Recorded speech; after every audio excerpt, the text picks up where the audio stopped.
Tonight we're tackling one of the strangest paradoxes of our time. AI is getting better at acting human, while actual humans are being forced to prove they're not robots.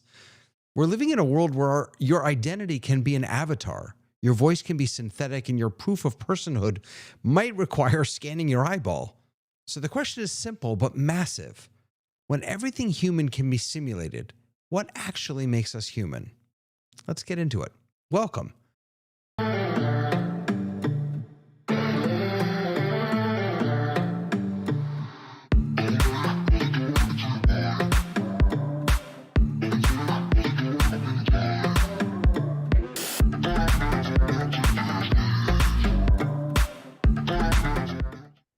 Good morning, good afternoon, good evening, everyone. Welcome to The Rundown. My name is David. I'm so happy to see you here. I am finding myself very disoriented because I haven't done the show from my office in what feels like months. And in my home office, the computer's on the other side, so I'm reaching for buttons that aren't there. So forgive me if I press a button late or if I miss a cue or something. I'm so happy to see you all of these amazing humans. These amazing human beings like Tamra. How are you, Tamra, my fellow human? I am like the queen of not pressing the right buttons when I want to press them. So you have all of my sympathy and support. Thank you. I appreciate that. It's very weird. In fact, during the countdown, I was just thinking to myself, if I were smart, I'd actually reverse it here so that everything was the same, so that my muscle memory worked. But the idea of unplugging all this stuff is I think it just speaks to your versatility. Oh, is that what it is? Well, thank you. That's what it is. You're able to go from one setup to another and just make it all happen. You know who goes from show to show to show? Mr. Tony Mobley, right here. How you doing, sir? I'm fine. Greetings, sir. How are you? I'm wonderful. Since last night, we were talking all about the end of the school year and how to help kids and families and all of us sort of carry what we've learned through the summer and into next year as well. It was wonderful being on the show last night, Tony. Thank you. I was glad to have you. It was a great panel as well. It was absolutely. And Lois Richter, how are you?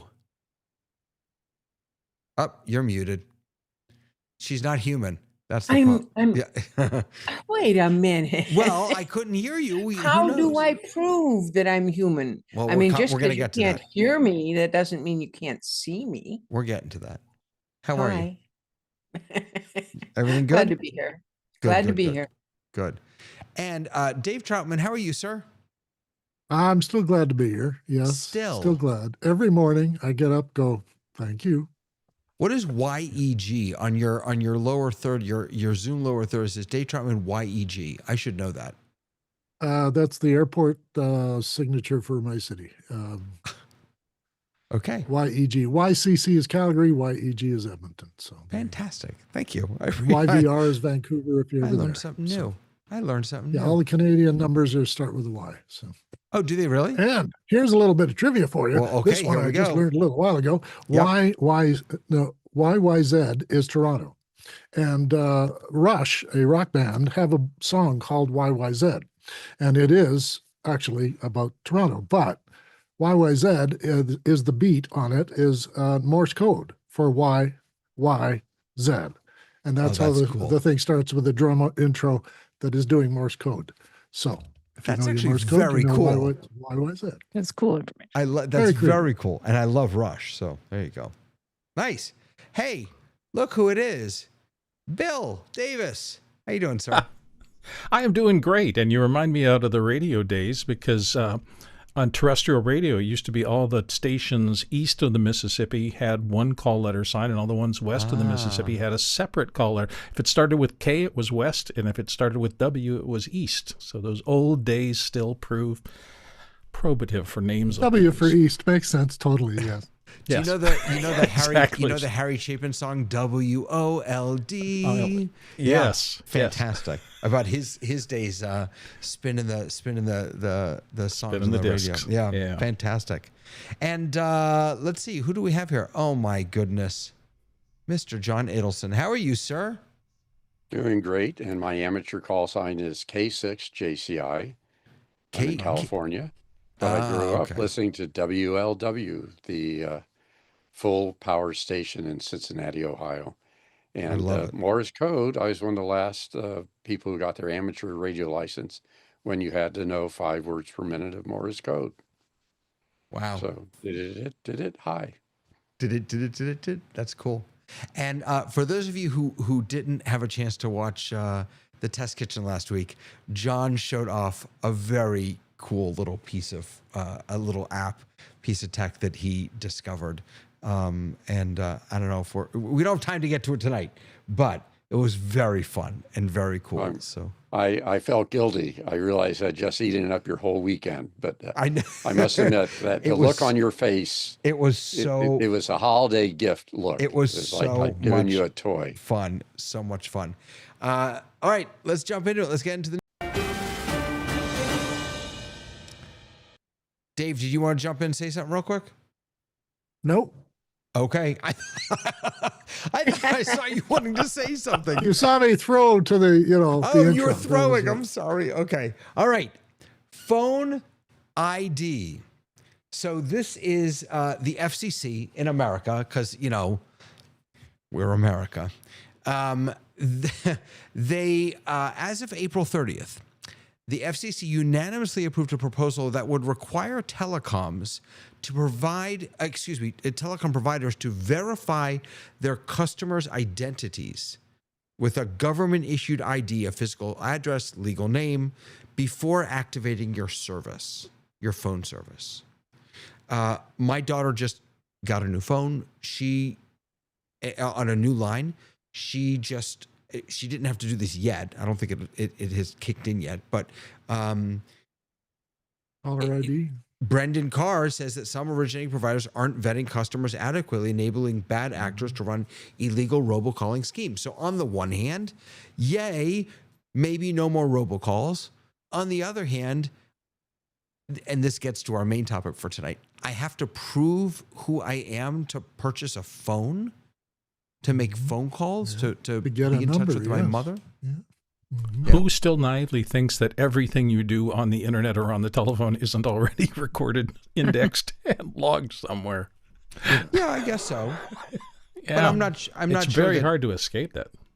Oh, of The course. cell providers, of course, do, a different channel. So they're the ones who should be responsible for the robocalls because they're the ones who are making bank on it. There used to be a thing called an unlisted number when you had landlines, and that was the thing you paid extra for. So if you're gonna, give me that registration thing, then I should be paid for it, I think. Yeah, but do we? I mean, look. Of course, the providers have a lot of this information, but I mean, do we trust them to retain our identity records for 4 years after a customer leaves? Do we Well, trust actually, them? they already have all the information for me because I bought a phone and I signed up for it. My server, my company that does it, knows how to reach me. But is there a send need? bills to me all the time. But is there a need for us to have a way for someone to buy a phone that isn't logged like that, like prepaid phones? This would essentially do away with prepaid phones. Well, there are reasons why people want to remain anonymous, and we should respect that. We do that in a lot of other ways.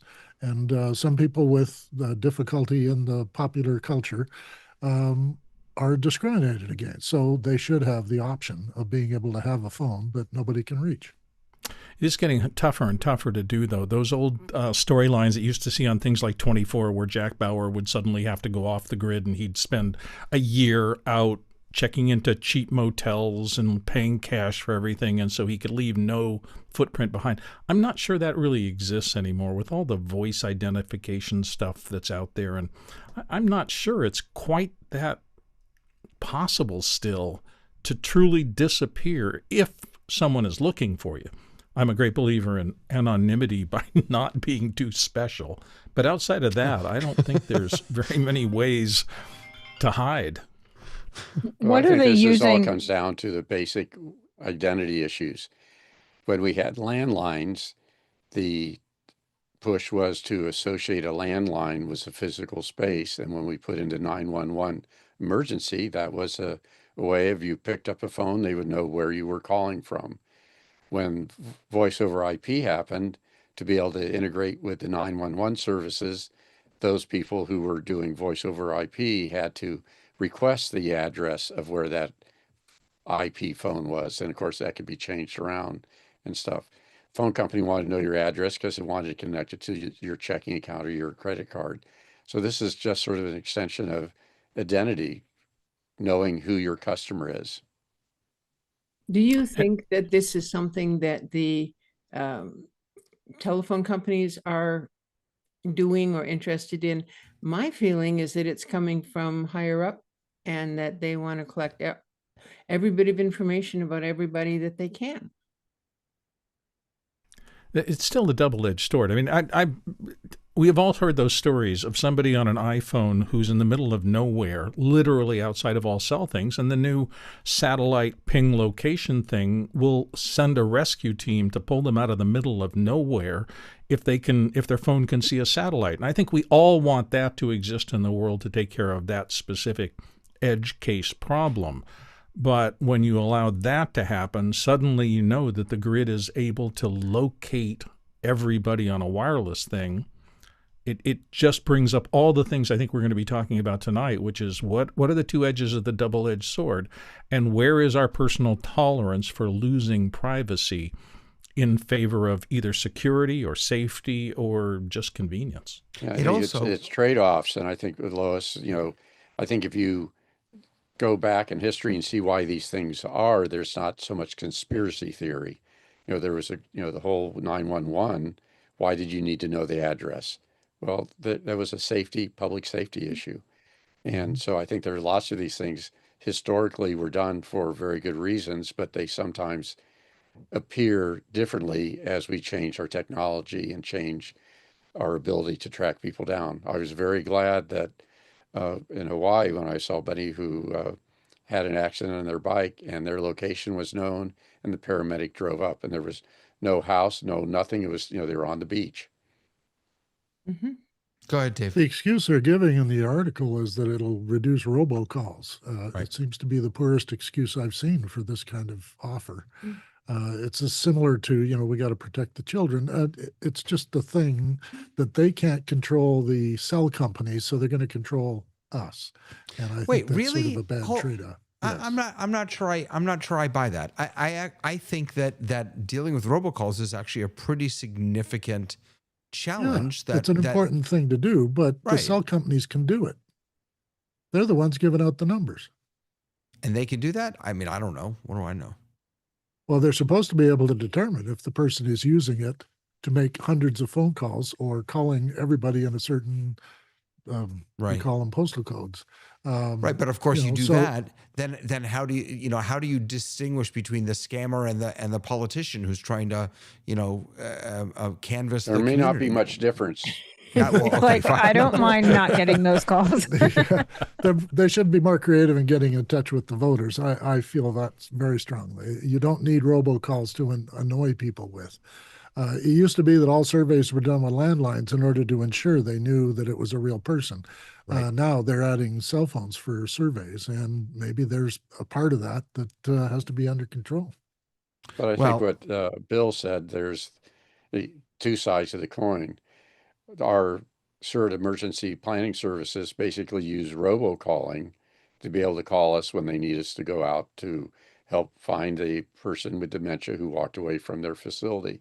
So it's the technology is not the problem. It's how do you police it, or how do you monitor it, and how do you make sure it does what's right for the public good and avoid what things are going to be dangerous. And that's all right. Spoofing phone numbers is not hard to do. I got a phone call that came from the university, and it was somebody who had figured out how to change their caller ID to match the university number. Sure. Yeah. The word I keep hearing is guardrails, and I think everybody I've ever talked to is all in favor of guardrails. The big question, as always, is who gets to have their finger on the guardrails, how do they architect them, and how do we craft this balance that we're talking about, which is the critical balance between allowing you to be who you are and do what you want with some privacy and anonymity, and the greater good of, if you're private and you get knocked off your bicycle over the cliff, can somebody come and find you still and airlift you out? Yeah. It's tough. So one of the things that it said in this article is that the FCC is going to require government issued ID. And to my mind, that's oh, wait a minute, government issued ID? What is this? Oh, well, in order to vote, you have to have a government issued ID that says whether or not you're a citizen. All of these things where folks in the government are trying to get information and require you to do things.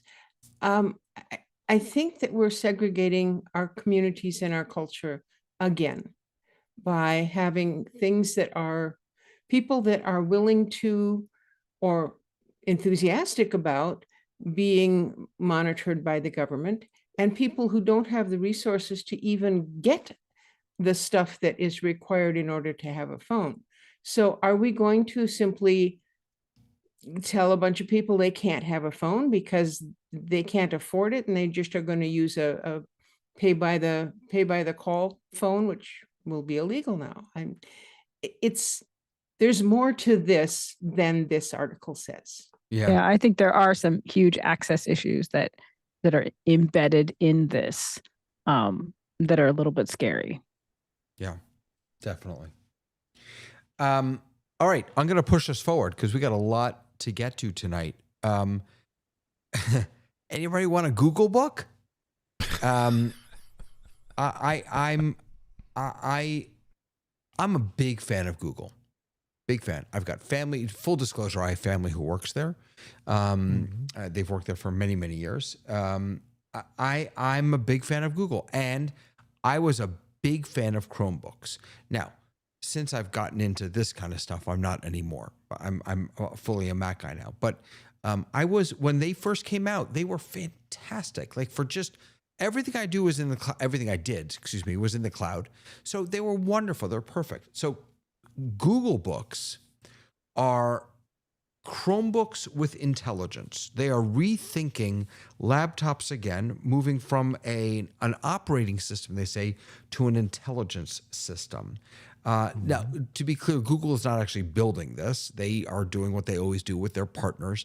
And the way that you'll know that it's a Google book is because of that little light bar there that's on the top. And they're telling us that the quality is going to be, the best quality and all that other stuff. But the real defining features of this is how Gemini is just being built into everything. And if you're a Google user, you've been seeing this throughout the Google suite. It's been blowing up in the past few months.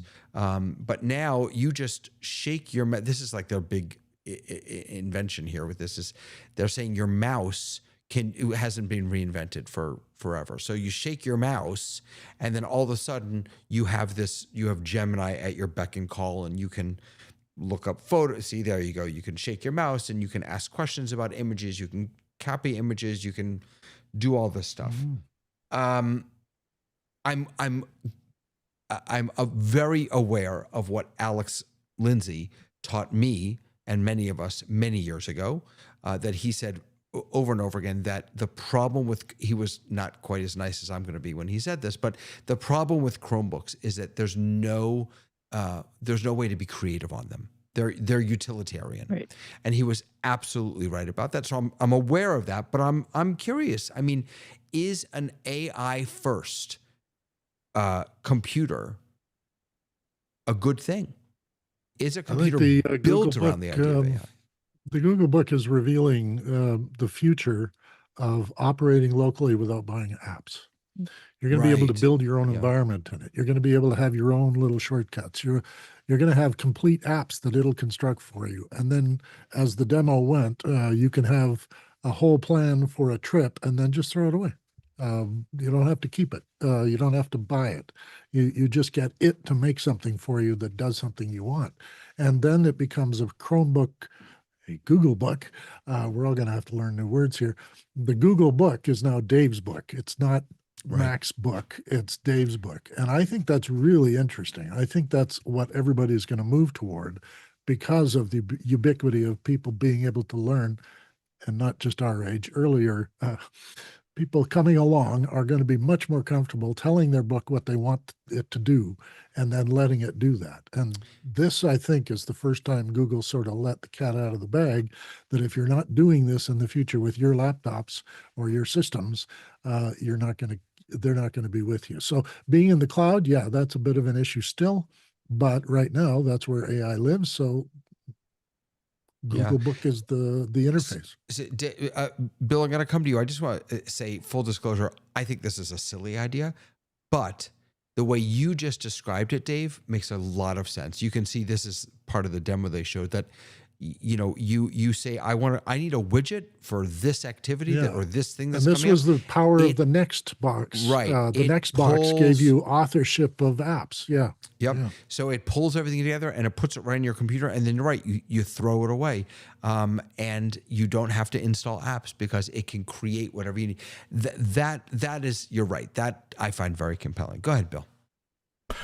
So my concern is this. I've been thinking about this a lot lately, and the kids used to have a term, they still think it's out there, called mid. One of the worst things you can say to somebody is, that's just mid. And I think AI, I'm feeling more and more that it's pushing the entire world into living in mid, what they used to call meh. It's just, and here's what I'm thinking. Going back to the bell curve, remember the bell curve? I think it's turning into a bell mesa, a sharp slope up and then this big plateau, and everybody using the same AI tools, everybody, thousands upon millions upon billions of people getting into this same kinds of, to ask it a question and you're going to get an average large language model reply back. When everybody has access to that, no one stands out. And to me, the biggest challenge that we're going to have in the years coming forward is, how are our young people going to stand out? How are they going to find talents? How are they going to find differences if they are being educated in a system where you ask the Chromebook or anything else, Apple Intelligence, help me solve this problem, and it's going to give you the same answer that it's giving 100 million other people today? How do you excel? Yeah, we actually talked about this a little bit last night, Tony, on the show, about how we're actually going to cause that middling, because we're creating a loop where we're not doing real research anymore. We're relying on AI. And so we're not putting new information out there into the world. We're just recycling old information. When you started talking about mid, though, I was sure that you were going to talk about the hardware in this Google book, and that Google tends to create mid hardware, unlike Apple, which creates really solid hardware and beautiful hardware. Yeah, David, most people don't need more than that. I'm astonished by how well the Neo's taking off, and it's not because it's bad. It's fine. It is not a high-end computer. No, but the Neo is still full aluminum, and I mean, it's right. My Absolutely, daughter has it's one. built well. Fantastic, yeah. It's a beautiful machine, but it's not high No, performance. you're right, It's of not course. like a big MacBook Pro fully decked out or something like that. Absolutely. And yet it's still incredibly useful. Yep, absolutely. Tony and Tamara, go ahead. Well, Yeah, I really want to push back from this whole idea of mid, and Bill, Please. I'm wrestling with this from the standpoint that I really, really believe that we must focus on AI as a tool. And if we do that, if we recognize that it is a tool and don't rely on it as the end and all, being all, that we focus on it being a tool, and to use that tool to push the envelope further, as opposed to just relying on it. Well, this is what AI says, let's leave it at that. So that is the way in which I look at it, and maybe that's naive, but I really, really think, and those, as David said, this was part of the conversation that we had last night. I really, really think that it has to be about seeing it as a tool, as a resource, just like a reference book. that has a lot of books to it, and maybe that, again, maybe that's naive, but that's the And way I think that's what Google Book is trying to be. Go ahead, Tamara. I think I said before, I wasn't a fan of the Google Chrome book. And I always think whenever people make a lesser product and then they make a better product, it's fantastic. So if this is the better product after 15 years, great, go for them.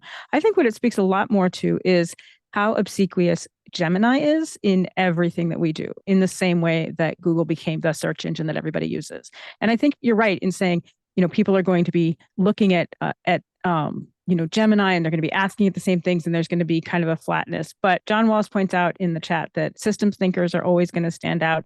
I think creativity is still going to stand out. Creative thinkers, both in the artistic sense and in the complexity sense, they're a different breed, guys. I hang in that world. We are just a different breed. We don't come at the world the same way, whether the tool is there for us or not. We're going to look at the tools and use them in complex ways. And I don't think that inhumanity is going to change. And I think you will always have a documentation of humanity, just like there has been every single time that a major technology that was going to ruin the world and change us for the negative has happened. But I also think that I agree with Tony. Many people do not need more than this device. They really don't. They're not us. They are, and they don't use they don't use them enough in a way in their everyday life for them to suddenly become mid, because they literally don't rely on their computing devices the way that we do. I sat in with 200 people in the last 2 weeks in checking, what do you do with your computer? What are you, trying to get their lighting and sound set up. They don't use their computers. They use their cell phone. They literally don't use them. They are so old. They have people came to me with 2008 MacBook Airs. And I was like, what do you do on it? They're like, I barely use it. I just, they used it in school and now they don't. So I think that that's how a majority of the people see their devices, is they don't use them enough to become bland. Yeah. They're getting their world in other ways. Yeah. Can I push not pushing back, because I hear what everybody's saying, and I think there are great moments that these can be useful. But I had a circumstance over the last couple of weeks. I've been working on a project with somebody, and I was trying to write some copy that was going to go on a promo for them. And I really spent a lot of time on it, and I send it in, and they go, this is great. And then I thought, I probably should have taken a slightly different thing. So I sent them a second round and said, which do you like better? And the immediate response was, well, I tossed it into GPT, and here's what it thinks we should do. And then I remember looking at the two of them and thinking to myself, it's just soulless. It's fine. There's nothing wrong with it, but you've taken all the juice out of this thing that I did. And I thought, do I want to go through 5 more rounds of pushing up against GPT to make something special? And the answer to me, sadly, was it's too much friction in my life right now. I'm on a deadline. I have to get this thing done. I've got 6 other things done. I asked them if they could please go back to my first version that I had written myself and just use that. And all that work in between was wasted because I just didn't want to deal with fighting against something that was so easy for somebody to just toss into something and say, hey, give me your version of this, GPT. And it wasn't bad. I couldn't really argue with it. It's unfortunate they didn't use Claude. It's a much better writer. Well, I hear what you. So here's the thing. I agree with what you're saying, because you spent time as a creative person. You said, I'm handing over this creative thing, and you're dismissing it in favor of this easy thing. The question is going to become, when you face these tasks, is this a task that requires the amount of time and energy that I'm putting into it, or is this a task that doesn't, that requires a chat or some kind of tool? And the thing is, from your point of view, that's exactly what it requires, is hard work, because that's what you've been doing. To their point of view, it's something that they're like, look, The faster, the better. We've got to get this out. Nobody's going to read it, or they're going to just skim through it. That's all we need. And so part of our jobs as creatives is to say, where is my energy going to be spent, and what things am I going to use these tools for? So I have certain newsletters. I use those tools because I don't have time. It will never get out. If I don't do it, I'm going to use those tools. You know what? I know how many people open it. I know how many people read it. Doesn't matter. It doesn't matter. I'm gonna spend my time somewhere else. So I'm gonna try and reframe this a little bit, because we've already started the main conversation. But let me just reframe what you were just saying as from where do I want to spend my time and where do I not want to spend my time, as what needs to be authentically human and what doesn't. Right. So to frame the conversation, the internet used to assume, the world, I guess, used to assume that I was a human. It used to somehow know that I was a human. But now I have to prove it from CAPTCHAs and if I want to be verified on Twitter so that everyone knows that I'm a real human, X, if people want to know that I'm a real human being. We have flipped from human until proven otherwise to machine until verified. So what does that shift say about the world we live in, how much we trust each other, how much we trust AI? What does it mean that now, in the same moment when machines are becoming more... wait, let me change that. I do not want to say you almost said it. No, I don't want to say you what I was came about very to close. say. In a time when machines are becoming more convincingly human through voice and language and behavior, at the same time, we, the actual humans, are having to prove ourselves. What do you make of this moment for humanity? But mistrust that you're describing, I think, is part of the whole thing. When you walked into an office and they said, you're going to start using a computer, get to learn it. And you kind of go, okay, well, what are you doing to me? And this is, any new technology is greeted with mistrust. Microwave ovens, some people put cats in them. It never was true, isn't true, but it was representing a fear. And I think that's just part of what the first reaction to some of this AI is, or even the first reaction to having to be proven that I'm not trying to scam somebody by signing up for something and not being a human and trying to harvest all the email addresses off a web page that I can get. It's the people who have been making bad apples and putting them in the box who are making it harder for the rest of us. And this is true of any kind of social interaction or large scale operation, because there's people in business who get away with doing nothing. And then everybody else has to be, looking at each other going, why am I working so hard if he's not? And that sort of thing. So we have it at all levels. We have it at every kind of, human activity. But to prove you're human, I think, is not what the nature of what that's about. It's whether or not your activities are going to be trustworthy on the net. And if I can, just sort of veer that direction, I also wanted to point out that the Google Book has a nice Xylon glow bar. I think that's a purchase option that, separates it from the rest. And what about the glow bar? Like the bad guys in Galaxy Quest or something? Yeah. What does the glow bar have to do with anything? You lost me. Oh, well, I think it's an appeal. It's going to make you trust it more. It's got this new feature that makes you distinct. When you open it up, everybody knows you got one. It's the Apple logo on the back, right? Right. Well, that's right. That has nothing to do with trust. That has everything to do with showing off what you have, I think. That's right. I have the newest, right, because if it didn't have a glow bar, then you'd think, oh, he has a Chromebook, and God forbid someone would have a Chromebook. Yeah. Well, you moved on from Chromebook before I could get to that point. Sorry. Sorry.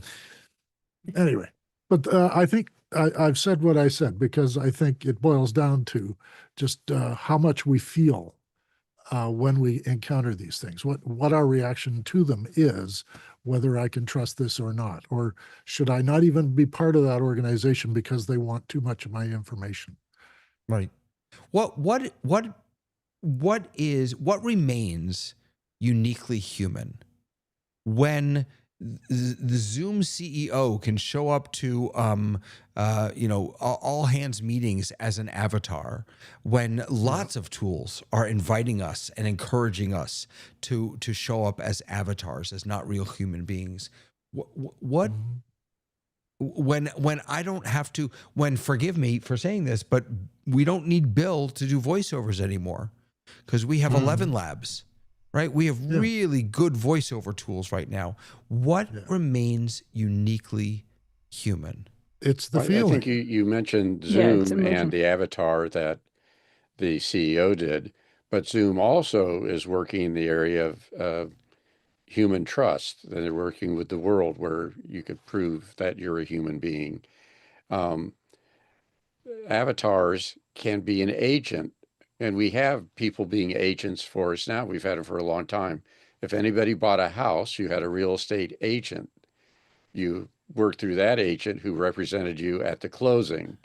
And at certain times, you had to prove yourself with a notary public where they took a fingerprint. So the whole issue is, what is a human? Who are you? And how do we authenticate and prove who you are is not new. What's happening is the technology is blurring this. But having an avatar be able to represent you, if in fact you've given permission to that avatar, just like you gave a permission power of attorney to somebody, you're giving them that power. I don't make my attorney dress like I do and tell bad jokes, but I could. I don't buy that. I don't buy that, because I'm giving another human being power of attorney, to me, is entirely different than having a machine do something for me. But I think that's definitionally, that to me is what you just outlined is the crux of the question, right? When did we cross the Rubicon to say that it's the same experience to have an avatar as it is to have a human stand-in? Well, I would say that it was we the same haven't. experience, David. Yeah. And there's lots of times that we trust machines to do things for us. We trust airlines to land us. It's not a human landing. The majority of the time, jets are being landed by the computer. The pilots do it every once in a while so they get practice at it in case the computer fails. I think it's whether you assign that this is humanness. People like to give names to their car. That's giving human. We'd like to make things human, I guess. But just because it looks like it and can act human doesn't mean it is human. You may be assigning that humanness to it rather than saying this is an agent that I've authorized. And I think that the lines are blurring. You have been using the term avatar. And in my understanding, an avatar is when I turn on that little, I don't know, cat image or whatever, and it comes up on my screen instead of me. But when I move my mouth, it moves. And when I talk, you hear my voice. That's what I think an avatar is. I think if we're talking about a non-human pretending to be human, I think we need a different word. You were saying an agent. Well, is that a word that would imply there isn't a human behind saying what to do? I think that's more considered when you are thinking about agentic AI, where we're now starting to have computers do things for us. Then that is what the idea of that agent is. I have been in exactly 0 meetings, including ones where we're just joking around, where people turn their avatars on for a moment and then turn them off, where anybody is using this seriously. And the fact that Zoom made it as part of their keynote and then immediately in the next cycle said, we have a way for you to check who's human and who's not, says a lot about differing issues of whether this is going to be a true technology that sticks or doesn't stick. In terms of some of the things we're talking about, like checking who we are. I mean, I had my computer I bought in 2007, I think, which was a Fujitsu Life Touch. One of the things that before my Mac days, actually in between, the great thing about it was that it had biometrics and you could turn it on through your touch computer. That was before Mac did that. It was literally like, that was one of the cool features. And my whole office, we all bought them. They were $3,000 computers. They were made for you, exactly to your specifications, and sent to you. And I loved that feature because it gave me a sense of comfort and safety. And it's the same thing that I feel like a lot of these things that we're talking about, the CAPTCHA, and now, all of the million things that, you put something in and it texts your phone and it takes just an hour to get into your bank. You know what? I would like it to take an hour to get into my bank. At the end of the day, I would really like to know. I feel that that's a safety feature that I like having, even though it is No, a pain. I That I agree. have to prove that I'm me is not. It's not about proving that I'm human. that's It's proving different. that I am who I say I am. Right. No, but that's different. That's and you're right, but that's not what I'm talking about. And by the way, I'm not here to just because Zoom has avatars, I'm not. I mean, Dave, if he had his druthers, he would show up as his what do you call that stupid thing you were in the Vision Pro avatar? I mean, so I mean, everyone's doing this. It's not. And the Vision Pro has really taken off. Yeah, exactly. Right. So taken off. Everyone's Everybody's got one. one. Yes, that's right. It doesn't mean I don't want one, but everyone's got one, Yeah. right? Like, I get the sense that, and this goes down to, if I want to determine whether something is fake or not, I'm going to use fake as as Lois's favorite word here. It's not a human, it's faked. And how do we know that? And that's where we say, what constitutes a human? I get the sense that if I feel different about what I'm looking at, that it doesn't come across as human, just in a feeling tone. There was a great discussion recently about editing videos and taking all the ums and ahs out. Now they have software that takes out ums, ahs, pauses, and everything. And it makes a person sound like a chipmunk. And it's just ridiculous. So I think it's necessary for us to have the moments, the silence, the wiggle of the lips before you speak, and all the rest that does not happen because AI has no idea how to feel things. And when I react to something you guys are saying, I move in response to you without speaking, and you guys know I'm reacting. But that's a human thing. We react to each other, and we haven't yet got a self-actualized AI. We're giving them agency, yes, but we're still not there yet. I guess I would push back just a little, Dave, because I was watching a video recently, and I don't remember where it was, so I apologize. But it was someone speaking to an AI, and it asked the AI, "Why can I hear you breathing?" Because in between words, the AI was simulating breath sounds. Yeah, I Google guess. demoed that years ago. Yes. Yeah, and so it was, and if you listen even to Notebook LM's the audio things that they do, they intentionally put filler words in. You hear them saying Yeah. So again, those things that you just described, Those are mimicking. that They're are not unique- really. yeah, they're not. performative. Of course they're not. Of course they're performative, but they blur the line. They make it ever more difficult to. But when you go to the theater, you see people on stage acting like someone else, and it's someone else, but you let yourself believe it. And I think that's what we're cautioning against here. But that's Yes. exactly the point, is that we have let ourselves believe that these tools that we're not some the notion only of ones here. humanity in them. Right. Yes. Right. That we Probably a turn to good them now as 60% of friends. what I see on YouTube these days is generative now, at least 60%. And I find myself getting caught up over and over again because you can tell that somebody programmed the script writing thing against a set of rules for engagement. And then they told a story that strikes to the heart of somebody in a particular demographic and a particular target group. And then they spin out this story over the course of 15 minutes to try to keep their engagement things up. The whole thing is fake, but it's just continually flooding in. But to your point, Dave, I don't think the kids who've come up playing video games and really comfortable with synthetic environments, synthetic voices, synthetic sounds, I don't think those people are put off necessarily by it. And if the robot doesn't breathe at all, they don't care. It's just natural for them. So it's friction for you, and There's it's a bit of friction for me. tolerance of it, yes. Yeah, their tolerance is very high. And based on these YouTube videos I'm seeing a ton of these days, it's like, whoa, those two guys never played together. Jimi Hendrix never played with this other guy, but I can see a created video where these two people playing together, and you're just going, you're just trying to sell me something. Impossible. Yeah, this never. 3-year-olds think everything's magic, so you got that going for you. Yeah. Right. But to be fair, network television did all of those things with real people. We have just written scripts and handed them in, and they go through standards and practices. They go through the education department. They go through the merchandising and franchising department, who get to give notes on them. So that for exactly those reasons, to make people have engagement and to have, continue to come back and to be involved in it.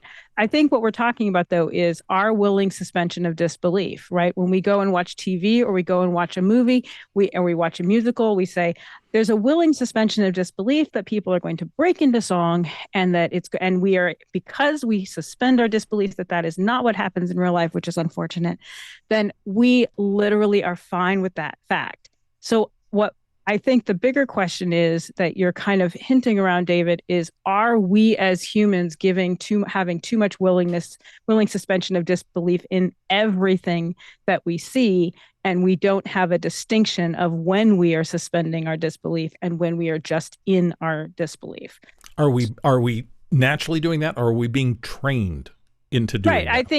Because I think that we are. And I think that part of that has to do with the algorithm, which again started way before AI. That was Google that started that, years and years ago, where why are people willing to suspend their disbelief? They're willing to do it because their answers are being met in this way. If someone is like, I can't talk to my doctor, I'm going to go to ChatGPT, I'm going to ask these questions, we're in a place where I don't have to be embarrassed and I can just find information as I'm thinking of it in the middle of the night, and I don't have to wait. Mm-hmm. That is serving a need that someone has, that's fulfilling that need.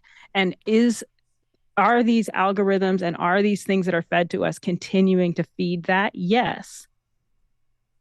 Storytelling has always required suspension of belief, right? Mm-hmm. Even a person standing around a fire entertaining a bunch of people with a ghost story or something. I mean, you have to suspend belief to take the story. He's not just going to quote facts. That's not what's going to happen. It is a story, but Dave, your comment is that are we, giving this humanness to these machines? The machines are just doing what they're doing. We control how we interact with them. When you say that there's suspension of disbelief because if someone is telling a story sitting around the campfire, I think that the problem is not that. It's the opposite.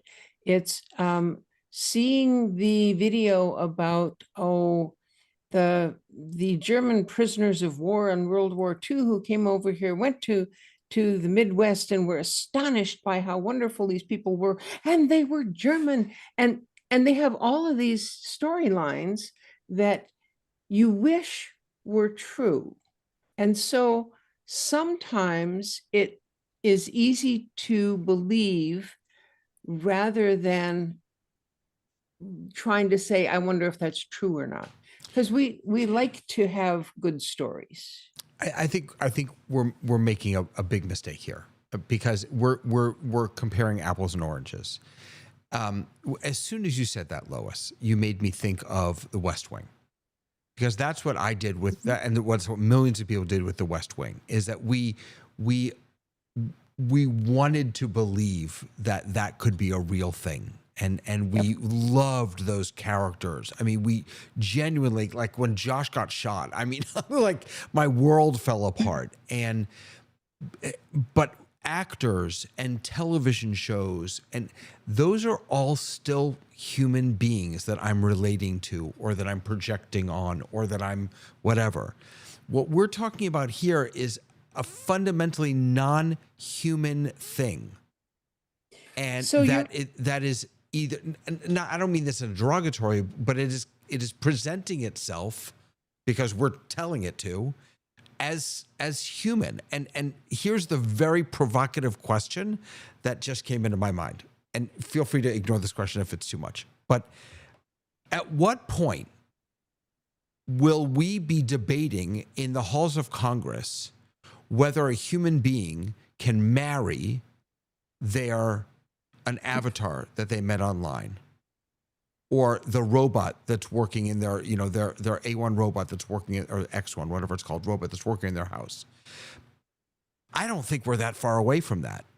I don't know that we are, but I have to be honest with you that we're talking about kind of the wrong problem, right? I read an article a couple weeks ago about a doctor, and I will post it somewhere because it was so good, where his patient was a mathematician. And he said, "Oh, you're not a 90 angle doctor." And he's like, "I don't know what that means." And what he means is that when you go to the doctor is now sitting like this into their computer instead of talking to you.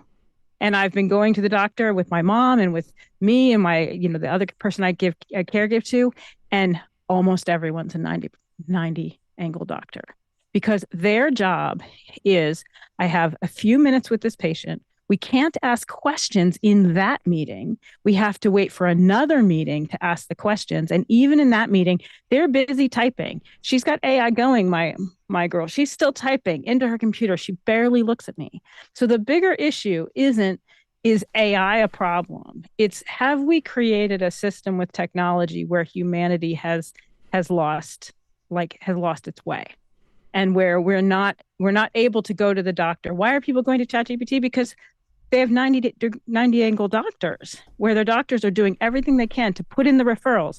Being a doctor these days, a primary care physician, your job is like managing referrals and you're like, "Oh, you have this symptom, great. I can send this to your pharmacy and I can do this." And all of that's great that you can do that right away. But used to, they would write you a prescription, but they spent time looking at you and talking to you as a human. So some of this isn't like, is our AI, some of that is the AI is fulfilling things that they can't get in real life. So the issue isn't 100% is the technology a problem?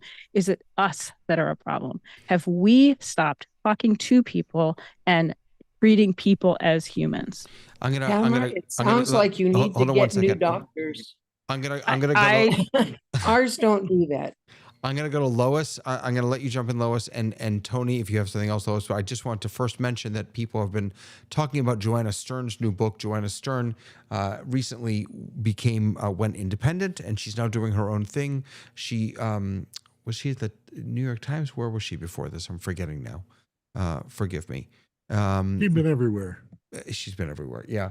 But and she just wrote this book after a year of living with robots and AI called "I Am Not a Robot." So people were referencing that. I wanted to share that. Cool. I did put the link in the YouTube chat for you.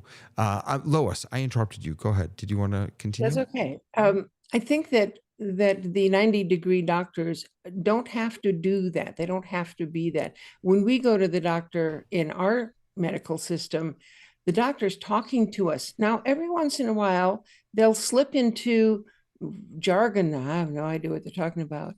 And they'll go, "Okay, well, over here we have a such and such, and then over here we have a such." They're not saying that for me. They're saying that for the college student that's sitting in the back with the computer, who's making notes about what it is that's happening.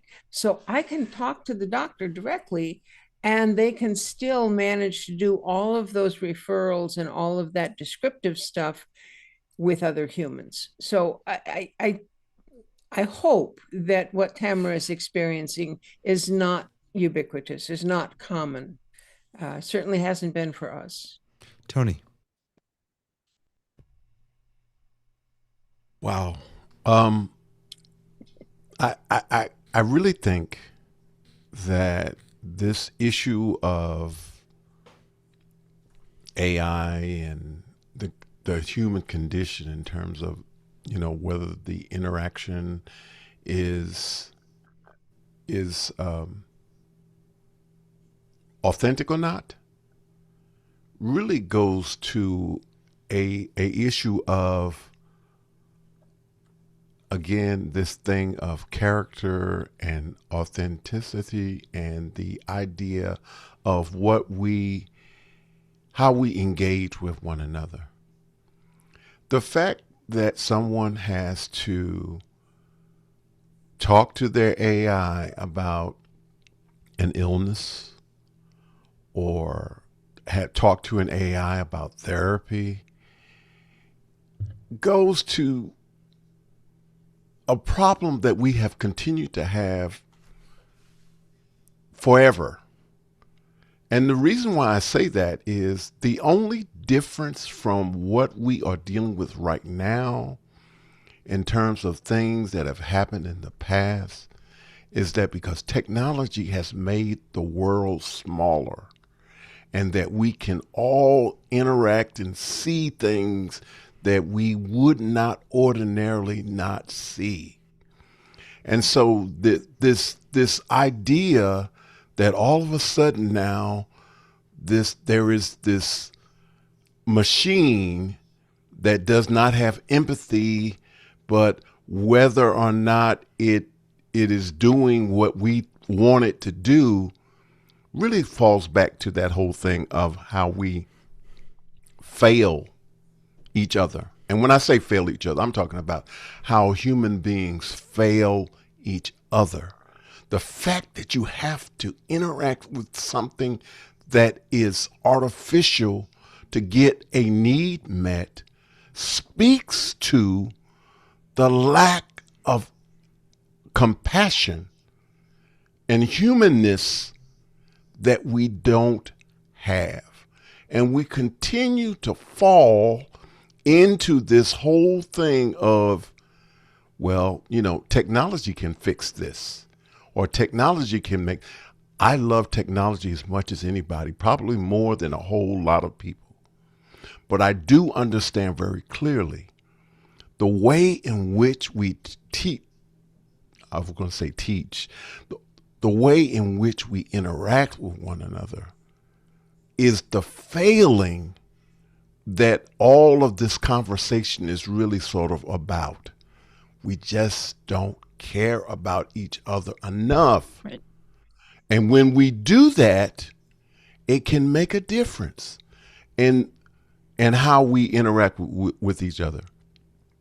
The world is just small, and everybody can see what everybody else is doing. Can I make a quick note on that? I agree with you 100%, Tony, but I will say interacting with other people is difficult for a lot of people in a lot of circumstances. And in my thinking, the harder something is, the fewer occurrences of it happens. I talk a lot about friction. I've mentioned it before here, but anything that is made hard to do, people do less of. And when it's made super easy, they do more of it. I think that's why AI is caught on so rapidly like a brush fire, because there's nothing easier than sitting quietly in your computer and typing in some stuff and getting what you feel is a custom response to exactly what you're asking. You do the same thing with a friend or something like that, you usually have a lot more friction. You have to get in the same space with them. And then you've got all the social cues, and you've got all the, do I bring up something difficult with this person? What's the nature of my relationship? People are messy. So my question is part of why AI is running rampant here because there's just so little friction? And is that a bad thing? I think sometimes we use the fact that something is hard as an excuse. When we as human beings do the things that are important to us, no matter how difficult it might be, but if it's important enough to us, we're going to do it. And I would argue that the fact that we are not engaging with each other, the fact that we are not concerned enough about each other, is not because it's hard, it's because it's not important. I think two things can be true at the same time, though. I think that one, some of the systems that used to be places where people turn to. They turn to their church. They turn to their bowling league. They turn to their friend groups that were real life friends. Some of those things have shattered and have dissipated. Those things are worth putting our human effort to rebuild. But the other thing, but I think what Bill is saying is also true. there are times when I go to my ChatGPT because I wake up at 1 o'clock in the morning. I'm completely anxious. I have a question and it answers the question for me and it makes it so that I can go back to sleep. And it's vital because otherwise I would be ruminating on that and it would be mentally not sustainable. So I think that both things can be true. I think that you can have, I think we have to really fight for those systems in place. There's a lot of talk about how difficult it is to make friends as adults. And to be honest with you, like my friends that I have, COVID gave me a whole group of friends because I found like-minded people who attack problems the way I do, who are not okay with things just being okay. They want them to be better. That's one of the things that drew me into office hours. It's just this constant a group of people who want to get better. A lot of people in my real life, they're fine. They're fine with okay. And their life is happy. They look at me and they're like, just camera, stop worrying about it. So what if it's not better? It's fine. So I was drawn to people who are like me that are not in my neighborhood, right? But I think both things can be true. I think we really do have to invest in our human connections. We really do have to reach out and meet people where they are and be able to relearn how to sit and listen to people, because that is not what happens. People don't know how to have conversations anymore. We need to reinvest in giving people, training and ability to have real life conversations and have places where people can do those things. But I don't think it's an either or. I think this is both things are important. So Tamara, Yeah, I think that you're actually very right in what you're saying, and it goes back to my original argument that we need to look at the technology as a tool, and so with the tool, there needs to be the engagement with each other. Yeah, that's all that I'm saying. Recognize that the fact that you wanted to interact with the technology at 2 a.m. is fine. But also, in the past, what would you have done? Maybe you would have called a friend. So that was I'm not my saying question, that Tony. That was exactly what I was going to ask. At 2 a.m. and this is not, remind me to pick up milk tomorrow. This is, I'm actually thinking about something important. At 2 a.m., if my choice is A, talk to ChatGPT, B, roll over and wake my wife up, C, and this is what my daughters would do, they would text a friend who's probably still awake at 2 a.m. also. What does it say about me that I'm choosing actively ChatGPT? That I'm choosing that you have actively respect for your wife? You missed one, David. You missed one. You get on after hours and you ask whoever's there, because that's a 24-hour-a-day thing. You're right. No, but again, the difference is, that I'm making a conscious decision to not bother my wife. You're right, Tamara. Yeah. But you know what? Yeah. Like I think maybe I should bother my wife. I think you should go back to sleep. Go back to sleep. John, go to ChatGPT, bother your wife in the morning over coffee when you're both awake. That's what I should do. Yeah. John, go ahead. There you go. Well, two things with Tony. There aren't enough doctors in the world, which is part of the challenge. So I had a medical issue that it was, in fact, a large language model that the doctor used, that if I had to just rely on that doctor or that community. So this is where, when you say, this is both could exist at the same time. Yes, I like to have my doctor and I like to have good interaction with her, and she is pressured to move things very quickly. But I was also very glad that she was able to use the large language model, that my time for medical issues has been cut in half because I have automated systems gathering data on me. I'm talking to agents, I'm talking to chats. So there's improvement there. But I think the interesting thing, I had a little too much self-personal, but we had a medical emergency with my brother last night, got a phone call in the middle of the night. We, in fact, did call other people, but we did rely on ChatGPT to get us answers very quickly that helped us deal with a medical crisis. And so they can both exist. The fact that we're relying on it, Tony, I don't think you could blame man's inhumanity to his fellow man on AI. We had a lot of that. I wasn't doing that. I wasn't doing that. I really was not doing that. All I'm saying is that the tools are, again, I love technology as much as anybody, probably more than a lot of people. But we have a deficit in terms of our concern and care for the human person. There is that. That's all I'm saying. I think some of that, though, also has to do with how we interact in life right now, how work works. So you used to have majority of the people would go into one company. They would stay there for 30 years. They had very regular hours. Then they had after hours, they had weekends off. That is not how the world works right now. People have 5 and 6 jobs, including their 9-to-5 job.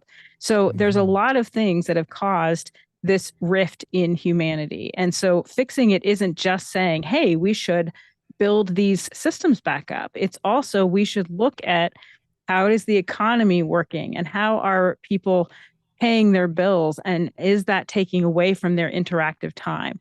That will AI be able to give us back some time, or is it going to do what email did, which is give us a great promise that things will get there quicker and we'll have more time with our families. And in fact, we have more emails and our work doubled and tripled in the last 30 years.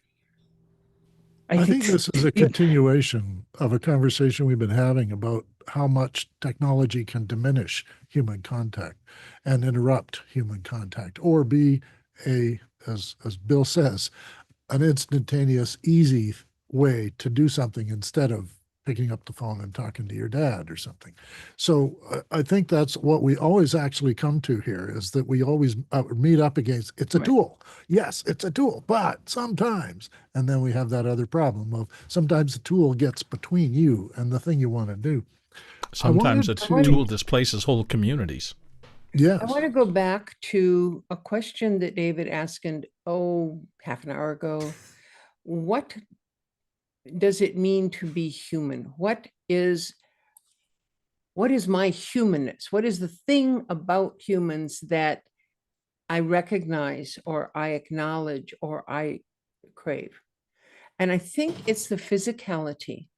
It is the actual physical body, and it is the mental capability of looking at a situation and asking questions all on your own with nobody prompting you, as far as what is right, what should I do, what will help my community, what's good. I saw one of the scariest things, maybe something worth talking about one of the weeks. Young man on one of the internet shows was talking about the fact that he was about 30. He was talking about the people 5 or 10 years younger than him, and even his peers, not dating anymore. They're just not dating. They're too afraid to date because they realize that everything that could happen to them on the date the next day is going to be on social media. And they will not risk exposing themselves to all of their peers and anyone else. And it's having an incredible effect on young people and their socialization potential, because everything is everyone's business and everybody can find everything. It's fascinating. It wasn't an article. It was this guy just saying, this is a huge problem and people are not seeing it happen. And it's real. It's big. And boy, there's going to be heck to pay if he turns out to be right and people are just not dating and therefore not pairing off and therefore not having kids. and that is a potential circumstance for economies, for populations. It's a big mess. I like to remind you of mirror neurons and limbic resonance, which I've mentioned before. It's the nonverbal communication two brains are having while you're standing there talking about something else. And this is a feeling. This is a thing as it nurtures us. This is what Lois is referring to, the physical, the presence, the attention, all of the emotion that goes with the risks of embarrassing yourself in front of someone else like I do on a regular basis. So I like to just remind people that there are operations going on unconsciously between us, and they don't go through technology. They can't. Right. And we have feelings about other people that we express through various means. One is giving them our time, and the other one is doing things with them, and the other one is reminding ourselves that they exist and making contact once in a while. We have a regular group of nerds here that like to do it through media, but the real problem we have in diminishing humans is that they want us to just give up the personal. The personal is a waste of time. It's just too difficult. It's too anxiety ridden. It's got all kinds of dangers attached to it, stranger danger and all the other anxieties. And we really have to get over ourselves. That the world is, we've got to go and engage it in order to be better at doing it. I'm gonna finish my stuff here because I just had an interview yesterday on YouTube. We're all mentioning YouTube videos today, of two filmmakers who were working in immersive media. And one of the things one of the directors said was that when you do immersive, it looks more real. You don't have to make it real. It is. And when you're watching that, you get an authentic sense that this is actually happening. This actually happened, even though it's been recorded. It isn't something staged. It's not something, because the whole environment is available to you. You can look around and see how these people are engaging. And I didn't think of it that way until I heard that this is one of the reactions I'm having to being immersed every once in a while in a medium that's brand new, that gives me an opportunity to feel like I am somewhere, standing on a mountain in Hawaii. It feels like you're there, and the feeling is really attractive. And so I bring that up as a caution, even for myself, that it isn't real. It's been created for me to enjoy, but I still have to maintain that suspended belief thing that, don't start walking off the mountain, Dave, because something might happen. But one of the things that you bring up there is the same thing that you have when you go to see live theater. When you go to see live theater, all of us could go and see a show and we would all come away seeing something different, which is very different than if we all go see the same film. Because when you see a film, the camera and the director have directed your eye to very, very specific things. And it's very different than you wander away. When I go and see theater, I'm noticing the lights. I'm like, oh, I know the light gel color because I'm that big of a nerd and I've been doing this for a long time.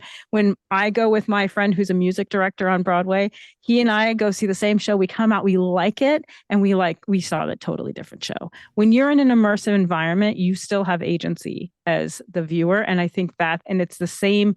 So even though you are in an environment that is a technical environment, you are in a situation where you as the human have agency to look at what you want to in the order that you want to look at it, which is very different than just being that. So it's not about, oh gosh, this isn't real. This is like, I get the ability to control my viewing thing, which is inherently human. So in that sense, the AI, you can choose to let AI be a personality, or you can choose to say, it's my favorite tool. Right. Before Dave's like, I don't buy it. No, That's before it. what I'm thinking about is that before we even started, there was a comment saying, how many hours do we have to discuss this? And I think Dave said we might get 40 minutes. That was Alexander. Yeah. So we're not done. I'll say that we're not done. There's so much more to discuss here. We didn't really even get into. I really am fascinated by the idea of avatars, and the use of avatars. We haven't gotten into that, but I am going to call. You want me to come in next week as an avatar and give you the experience? That's what we should do. Sure. We should just have you, and then we can all just ignore Dave. That's right. Or we can all be avatars. Or we can talk to Dave.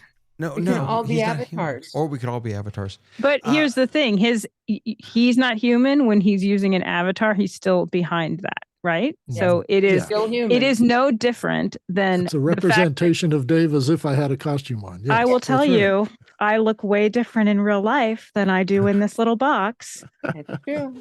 And you all talk to me fine.